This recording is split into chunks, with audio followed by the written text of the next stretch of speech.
mahalaga pa rin ang photo processing software. At kapag tinanong mo ako kung ano ba yung photo processing software na alam ko at ginagamit ko, Adobe Photoshop at Lightroom ang isasagot ko sa'yo. Kasi wala naman akong ibang alam na ginagamit ng mga professional kundi yun lang rin. Meron akong ibang mga naririnig pero sa professional work, Adobe Photoshop at Lightroom talaga ang ginagamit. Yun talaga ang standard at wala naman tayong ibang option.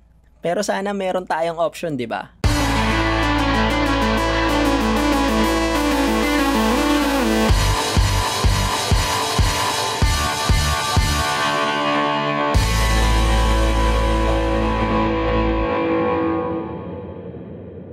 What is up guys, Hate here and welcome to another video. Nandito tayo ngayon sa launching ng Radiant Photo dito sa Pilipinas. Radiant Photo, this is a software for editing or processing your photo just like Lightroom. And ito yung launching nila dito ngayon. Well, Radiant Photo is mas madali siyang gamitin kaysa sa Lightroom kasi pagkalagay mo ng photo sa kanya, diretso meron na siyang preset or automatic niya nang i-edit yung mismong file. Disclaimer lang, this video is not sponsored.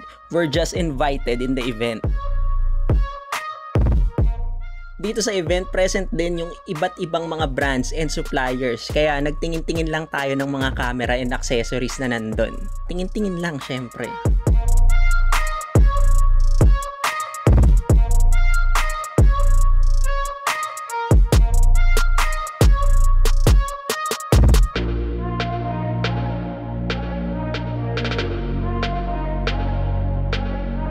Na-meet din natin yung CEO ng Radiant Imaging Labs. Siyempre, Elia Locardi. Fan tayo niyan. Hi, Elia. Hey, oh, this way. I'm a fan. Hey, great here, man. Thank you for bringing Radiant. Yeah, well, we try. Yeah, everybody here is just it's phenomenal. Idol. Idol. Ngayon, tapos na yung Radiant Photo Media Launch and tapos na rin yung lunch. So, maaga tayong nag-lunch. Maaga tayong pumila doon sa buffet. Kaya maaga rin tayo nakalabas. So, Radiant Photo is a photo editing app na para siyang Lightroom. Pero meron siyang adaptive AI. So, pagkalagay mo nung photo dun sa software, automatic niya nang i-detect or automatic niya na i-enhance yung photo mo. And may option ka para i-color correct or i-grade pa yung photo mo. Depende sa'yo na parang Lightroom. Pero pagkalapag mo kagad yung photo sa kanya, automatic i-edit na niya agad yung file. So, less trabaho. Siguro ipakita ko na lang sa inyo yung Radiant Photo. Bigyan ko lang kayo ng sneak peek para ma-visualize nyo yung sobrang effortless na photo processing and photo enhancement. Again, this video is not sponsored ha. This is not sponsored by anybody at lahat ng nakikita nyo na brands na ginagamit ko o nandito sa video na to ay walang say sa kung ano man yung mga sasabihin ko dito sa content na to. What I'm sharing with you guys is my personal opinion as a photographer at naway I'm bringing positive and useful information na makakatulong sa photography community natin. Magde-demo lang tayo ng Radiant Photo software. Ang hirap kasi explain, kaya ipapakita ko na lang sa inyo. Again, Radiant Photo is a photo processing enhancement software.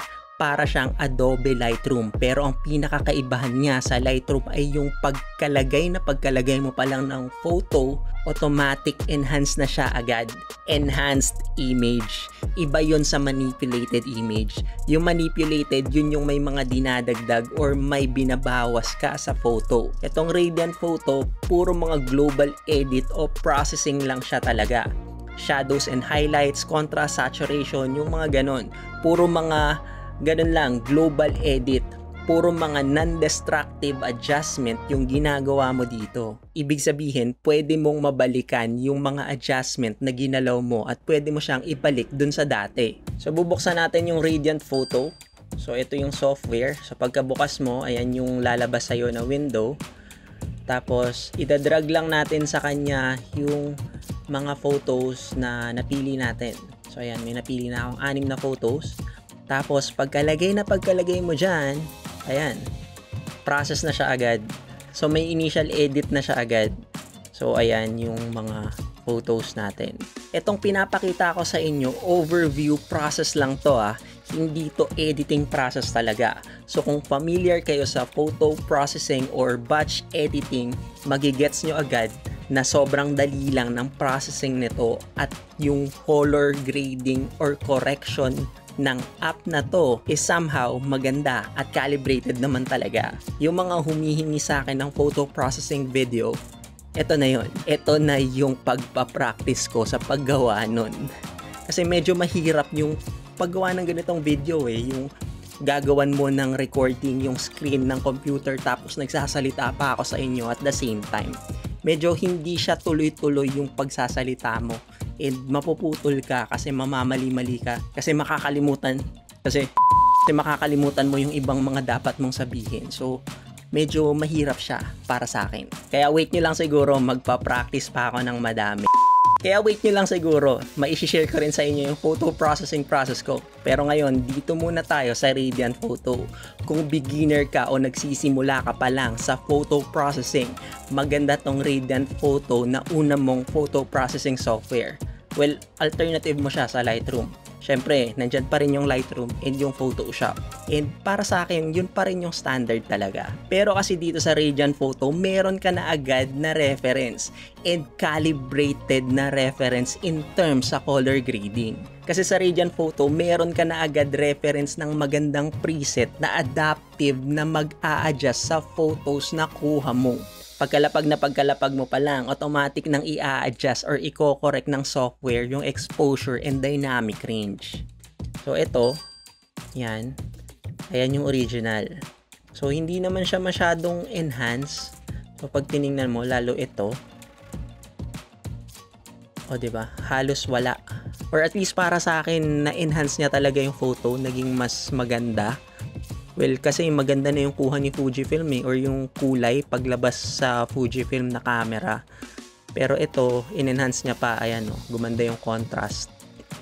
Yung dynamic range, yung kulay. Talagang nag-pop. Tapos, na-detect niya. Halimbawa ito, na-detect niya agad yan na landscape yan. Ito, ano ba to? Yan, na-detect niya kaagad na people kasi may tao. Ganun din ito. Ayan, people. Bali, itong nasa kaliwa, mga presets yan. Tapos, ito, yung nasa taas, yung Radiant Photo Finish, ito yung initial na editing or enhancement na gagawin nung software sa photo mo. So, merong tatlo. Yung favorite ko is yung Radiant Photo Finish. Tapos, merong Radiant Photo Sarel. And then, Radiant Photo Pro. Kapag clinic mo yan, or isa dyan sa mga yan, automatic yung babaguhin yung lahat ng images mo. Ayan nagbago lahat. So, ito yung Pro. Ayan, nakita nyo, mas lumiwanag. Tatry natin yung Sarel. Ayan, nabawasan ng konti. Tapos, yung Finish. Yung Finish, ito yung pinaka gusto ko sa lahat kasi minor adjustment lang yung ginagawa niya. Or, I mean, automatic niya namang dinedetect lahat kung ano yung ilalagay niya. So, itong software ng Radiant Photo, tatlo lang yung panel niya. So, quick edit, tapos ito lang yung mga adjustment niya. Kita nyo ang konti lang nung nasa kanan. Tapos, ayan, mababago mo kung gaano yung percentage ng enhancement na gusto mong ilagay dun sa photo. Tapos, merong detailed edit. Tapos, nandito yung mas marami. Kasi meron na siyang color, tone, and kung ano-ano pa. By the way, hindi to editing talaga. Pinapakita ko lang sa inyo kung ano yung makikita nyo dito sa software. So, ayan lang siya. Sobrang simple. Hindi sobrang simple, pero simple siya kumpara sa Lightroom. Tapos, ito naman, color grade. Ayan, nandito yung mga color enhancement. So, ayan, mababago mo yung color temperature, yung tint, exposure, contrast, highlight, shadows, and so on. Na parang nasa Lightroom ka din. Tapos, meron siyang graph dito sa taas. Tapos lahat ng yan, lahat tong mga panel niya, meron siyang kanya-kanyang mga adjustment kung gaano yung percentage na gusto mong i-apply dun sa photo. Kagaya nito, enhancement, 70%, 80%. Tapos itong detailed edit, ganun din. Kumbaga, ito yung control nung lahat na nandito sa detailed edit. Ito yon yung nasa taas. Tapos ito rin, ganun din yung color grade. develop naman yung pangalan ng nandito. So ikaw na lang yung bahalang mag-adjust kung ilang percent yung gusto mong ma-apply dun sa photo. Pero itong Radiant Photo, automatic talaga, pagkalagay mo ng photo sa kanya, automatic na niyang babaguhin or i-enhance. So, nasa sayo kung ano pa yung mga idadagdag mo sa kanya, depende sa taste mo sa picture. 'Di ba sobrang dali lang niya? And kung wala ka masyadong idea kung ano yung magandang edit, ang daming presets dito, mamimili ka na lang. Tapos ikaw na bahala kung ilang percent yung i-apply mo dun sa image. Syempre, depende sa taste mo. Tapos pagkatapos mo, meron kang option dito. Option kung isi-save mo lahat. Ayan, pag clinic mo yan, yung save all, lalabas to. Tapos, mamimili ka ngayon kung anong file yung isi-save mo. Kung JPEG, TIFF, or TIFF, or PNG. Pero usually, JPEG lang ako. Tapos, ayan, mababago mo rin yung quality ng photos na isi-save mo dito. By the way, nababasan ng Radiant Photo ang raw image Etong inilagay ko ditong mga photos, JPEG lang to kasi okay na ako dun sa film simulation ni Fujifilm. So ayan, pag sinave mo yan, automatic, isi-save niya yan lahat, yung photos. Kasi ito yung clinic mo save all. Kapag ito lang, yung save na nasa taas, kung ano yung picture na na-click mo, yun yung masisave. So pag clinic mo yan, same pa din yung tab na lalabas, pero ang kaibahan nito, isang photo lang yung masisave mo. So, pag clinic mo yan, bawa yan. Ayan. Ipaprocess na niya yung isang file lang. Tapos, ayan, na-save na. Processing complete, one photo save. May option ka ngayon kung gusto mong i-close yung photo or tanggalin na siya dito sa mga choices ng photo na ini-edit mo or hayaan mo lang siya dyan. So, ganun lang kadali siyang gamitin. Sobrang dali kasi tatlo lang yung panel niya. Quick edit, detail edit, color grade. Pwede mong pasukin isa-isa yan or pwedeng isa lang yung pasukin mo or pwedeng wag na. Pagkapasok mo ng photo sa kanya, tiwala ka na dun sa adaptive AI niya na i-detect kung anong klaseng photo and kung anong klaseng enhancement yung ilagay sa picture mo. I-save mo na lahat. Wala ka nang babaguhin. May 1 month free trial nga pala si Radiant Photo kaya kung gusto nyong itry siya, ilalagay ko na lang yung link sa baba. Pero I suggest itry nyo siya talaga at kayo na yung sumagot kung okay ba siya na isama sa photography nyo. Alam nyo kasi ngayon dapat marunong ka din mag-process ng photos mo. Kasi kung hindi ka marunong, kahit yung enhancement or basic correction lang, talagang mapag-iiwanan ka. Alam ko rin na mayroong mga photographers na purist o yung mga tao na gusto nila straight out of camera lang yung mga shots nila. Pero hindi natin talaga maitatanggi yung fact na meron talagang naidadagdag na points yung photo processing lalo na in terms of quality ng isang photo. Kasi nga kung iisipin mo nung panahon noon, yung usong-uso yung film, 'di ba? May processing pa rin naman 'yun. 'Yun yung pagde-develop ng film. At mayroong mga developing studio na mas maganda mag-process ng shots kesa sa iba. Kung noon yung processing ginagawa siya sa darkroom, ngayong digital age, sa Lightroom na siya ginagawa. Or in this case, sa Radiant Photo.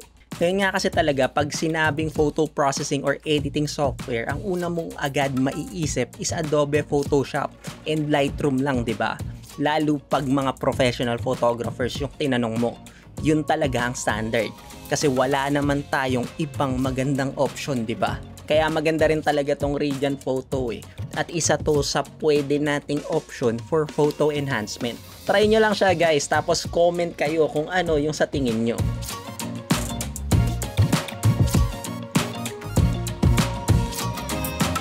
So I guess that's it for this video. Thank you for watching Hate Photography TV and I hope you got something from this video or at least I got you entertained. Please don't forget to like and subscribe. Once again, my name is Hate. See you in the next video. Mabuhay!